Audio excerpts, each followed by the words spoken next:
Muling mabubuhay ang alaala na isa sa pinakamalaking laban sa kasaysayan ng boxing sa darating na October 29, 2025 sa Smart Araneta Coliseum sa pagunita ng 50th anniversary ng Thrilla in Manila. Ang huling labanan ni Muhammad Ali at ni Joe Frazier muling magiging sentro ng atensyon ng Pilipinas sa pandaigdigang entablado. Mapagpalang umaga, tanghali at gabi saan mang dako kayo sa mundo mga kakwento. Isa sa mga tampok na laban sa selebrasyong ito ay ang pagharap ni Carl James Wonderboy Martin, ang pambato ng Ifugao. Laban yan kay Aran Dipain mula sa bansang Thailand. Hindi simpleng pangalan ang dala ni Dipain, siyang dating nakalaban ng Japanese pound-for-pound king na si Naoya Mansour Inoue noong 2021, kung saan bagamat natapos sa knockout, nakuha niya ang respeto ng mga tagahanga dahil sa ipinakita niyang tapang at tibay. Para kay Martin naman, ang laban na ito ay hindi lamang tungkol sa kanyang sariling karera, kundi isa ring malaking pagkakataon upang magpakitang gila sa isang makasaysayang okasyon sa harap ng mga lokal at international na mga fans. May dalang dagdag na bigat at inspirasyon ang laban na ito dahil kaugnay ito na isang golden chapter sa boxing history. Paghahambing ng estilo at estratehiya.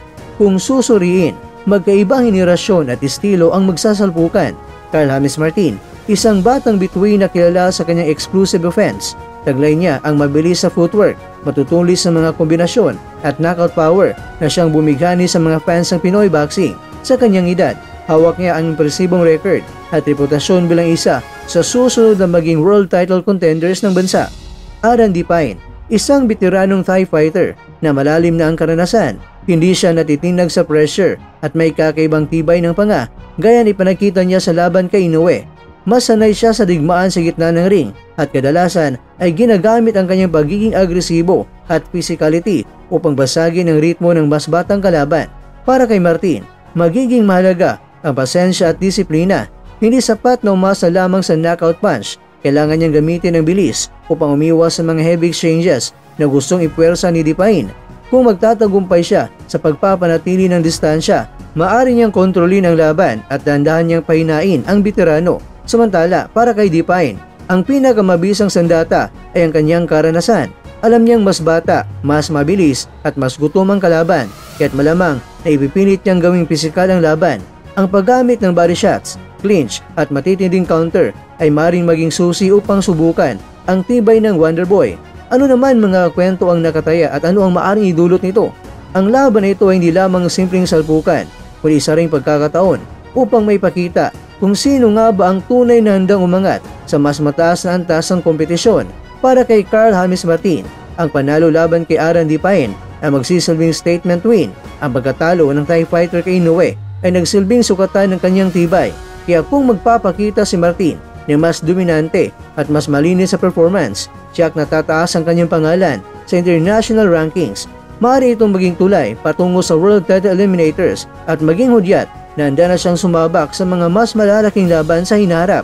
Para kay Aran Dipain, ito ang tsansa na muling buhayin ang kanyang karera at pangalan. Sa pamamagitan ng laban na ito, maaari niya ipakita na kaya niyang sumabay sa mga bagong henerasyon ng mga boksingero at magbigay ng hamon sa mga umaangat na mga bituin. Sa mas malalim na perspektibo, ang laban na ito ay kumakatawan sa pagpapatuloy ng ligasiya ng Thrilla in Manila. Noong 1975, ipinakita ni Ali at ni Frazier ang sukdulang tapang at determinasyon sa parehong entablado. Paglipas ng 50 taon, ang makasaysayang laban na iyon, itong si Carl James Martin at si Aran Dipain ay isa na naman na magdadala ng bagong kabanata ng kwento ng boxing sa Araneta Coliseum.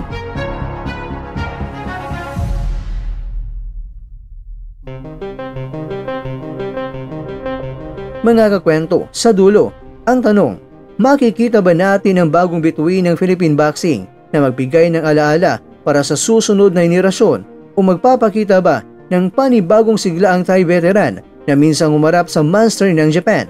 Isang bagay ang sigurado, ang laban na ito ay hindi lamang para sa record ng dalawang mandirigma, kundi isang pagdiriwang ng kasaysayan, kultura at diwa ng tunay na boxing.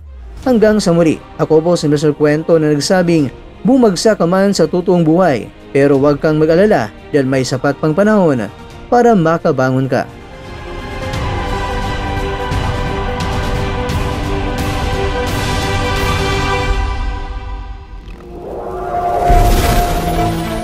At dyan, nagtatapos ang ating kwento.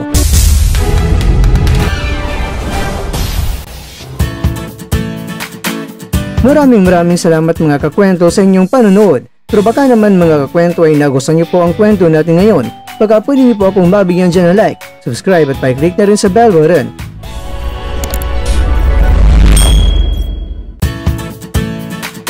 Pero bago tayo tatapos mga kwento, syempre, shoutout po muna tayo dyan sa ating mga kakwento. Kay Kakwentong Mario, kay Kakwentong Christine Azurin, kay Kakwentong Double M Vlog, at kakwentong nanonood ngayon, shoutout sa iyo dyan. Bueno, hanggang dito na po muna ang ating kwentuhan, at abangan nyo na po ating susunod na video. At dito lang po yan sa isang channel na kung saan maaring ito'y mga kwentong di pa na kwento sa inyo.